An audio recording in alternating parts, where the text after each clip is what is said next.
Okay, Transformers fans, welcome back to another edition of Go Go KO. In this episode, we'll be looking at Pocket Toys PT-05 Ruiner B Bruticus's Onslaught component.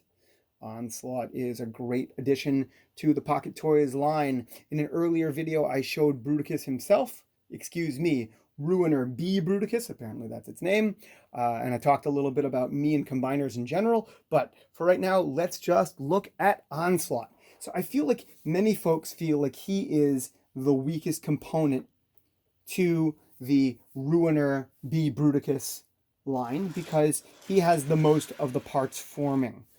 He comes with this very non-G1 accurate trailer edition, and it's clearly very piecemeal. Different colors, different pieces that don't necessarily make very much sense. It very much is an add-on that sort of does the job. In many ways, it's the sixth piece. This really isn't a 5-in-1, it's a 6-in-1, where this is a lot of Bruticus. It doesn't have to do what the Constructicons do, which is each piece forming a part of the body. It can form multiple parts of the body, that is to say, it carries the hands and the useless rocket pack here, and the feet, and much of the torso, and it breaks up. So the parts forming is very good and very, agile in that sense, but it also doesn't look like anything. You can use it, fortunately, to, hold the shuttle component, or if you want any of the other pieces, the helicopter vortex can fit here. Sorry, the shuttle blast off vortex can sort of fit here, sort of. You could put the tank, right? So it's sort of carrying guys into, brawl. It's carrying guys into battle, though I don't know why you'd need a tank to be carried into battle. Maybe if stuff got injured, Swindle could fit here just because Swindle always appreciates a good ride and never wants to have to work too hard. And we'll get to all those guys later, but let's start with Onslaught. That said, the fact that he's got this trailer, which doesn't sort of work in the sense that it's sort of an add-on, nevertheless, I like it.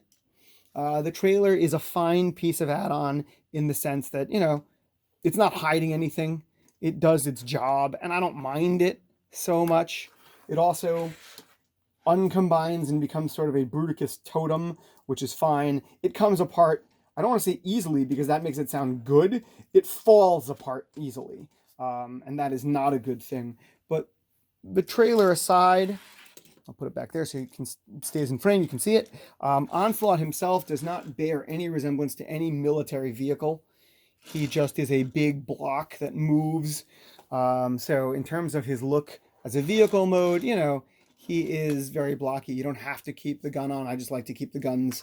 Again, I do appreciate the fact that you can attach them and you don't have to leave anything in a bag while you're playing with them. They really do go. I love these cannons with the light piping in them. They look excellent. I view them as some sort of futuristic rail gun. That's really cool. This truck comes into battle, and these can take serious shots. The only sad part on this is that there is no swivel pivot here. I would have loved it if it could have done that, just because it would have been cool. These smaller inner guns, this cannon here, can pivot around, and that's great. But it does beg the question of, if that guy can pivot, why not the big guns? I guess they're so powerful it can only do it, but that makes it so much more important that this be a very large maneuverable truck, and it's not so maneuverable. It's a big, blocky thing. I'm sure getting it into position for battle is very hard, but it does look very armored. I buy the fact that it's a military vehicle. It's got indications of windows just where there should be. I gave it a Decepticon symbol just so that I could. I really like the look of it. So again, as a vehicle, it's fine. I buy it. It doesn't have to be perfect. So this top cannon comes off. Of course, it's part of Ruiner, Bruticus, but they don't work on him as a robot mode, so the parts forming continues. It has to sort of go over here and live with this until you build it into the totem, which I will do in a separate episode. So the rest of him, he transforms rather simply. You pull up the front pieces just to give him an area to pull out. His legs are on those double hinges that have become so popular. Nothing telescopes anymore. I don't know why that's good or bad. These flaps come down in order to give the knee some extra bend parts. These side flaps just sit there. Out come his legs. And again, these parts back here can sort of become heels to sort of stabilize them. Frankly, I don't find them to be too useful. These side panels just flip up. His arms flip down. Again, I gave him lots of Decepticon insignia. You know, the story of Bruticus is really an interesting one in the G1 continuity. And I've decided that after their stint as Decepticon criminals, guys so violent even Megatron had to sideline them, who got rescued by Starscream, they were given a new lease by Megatron and became incredibly loyal. And so Onslaught has lots of Decepticon symbols because he wants to really fly the flag and never go back to jail. As a robot, Onslaught looks rather exceptional. He really looks very good. You know, when it comes to combiners, there's always many, many compromises. These guys have to be vehicles. They have to be robots. They also have to combine. So it's not surprising that one of those modes should suffer. And of course, it can't be the Bruticus mode because the whole point is Bruticus. So usually it's either the robot mode or the vehicle mode or both. And I think in vehicle mode, he is sort of suffering. But as a robot, yes, he's got a lot of these side panels that just stick on, but that's okay. It's not uncommon amongst Transformers, but he looks really good. So I'm really impressed by him. He's got full functionality. He's got knees that bend. He's got toes on or feet on ball joints. So he's really posable. Right? He can take a whole lot of poses. The legs are very ratcheted because, of course, they become Bruticus's legs. So they're tight, but still they work.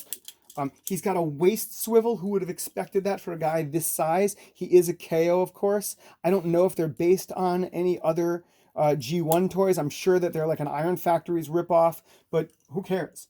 He looks good. He's very posable. The neck and head even work on a ball joint. He can look up and down, right and left. You can't see a thing I'm doing because of where I put my fingers.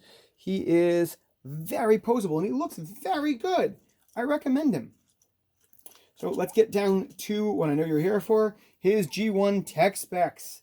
So in terms of look, for vehicle mode, he's fine. Like he doesn't merit a lot. He doesn't look like any discernible vehicle, but he looks pretty good. As a robot, he looks grand.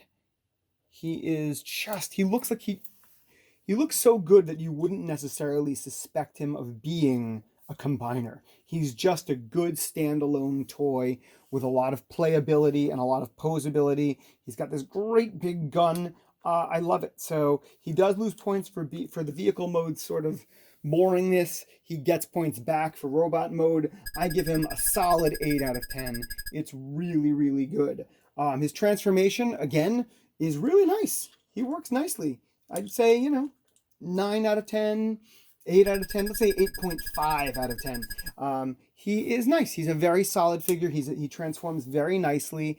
There's nothing really particularly big or bad about it. I guess he loses points a little bit because the hands show up when he's got the guns, and the guns do detach and have to go someplace else. So that's a bit of a bummer. I suppose they could ride in his butt, but that would hinder the swivel, and they don't do anything, although they do come back for Bruticus very nicely. So that is, I guess, a drawback for it. So again, for the posability, he gets a 10 out of 10. He is just really posable. I'm surprised at how good a torso piece should be. So many of the Hasbro torsos, lack a waist swivel or something because they've got to be so sturdy as to hold the whole the whole gestalt or combiner in place. And yet he is really good. So I'm surprised. I'm delighted by it. This was the combiner that sort of blew my mind in terms of KOs because he's so good.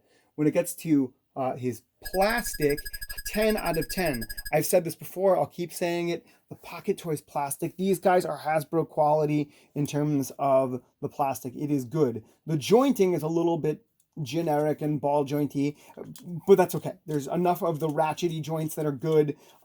He's fine. 10 out of 10 for the plastic. I am surprised. Nothing here feels flimsy. Nothing feels like it's gonna break. I am surprised at how good the plastic is. Yes, I'm getting some stressors on a ball joint, but you're always going to get loosening on ball joints because every time the plastic swivels over itself, it's going to abrade. And the price, I got this guy online for like $60. A whole combiner for $60. That's not bad. They are small. He only comes up to be about, I don't know, 9, 10 inches tall, but who cares? They look great for these toys. Not bad at all. 12 bucks a pop. That is absolutely worth it for these guys. So that's pretty good. This is Pocket Toys PT05 Ruiner B. Bruticus's Onslaught component. He looks really good. We'll move on to the next.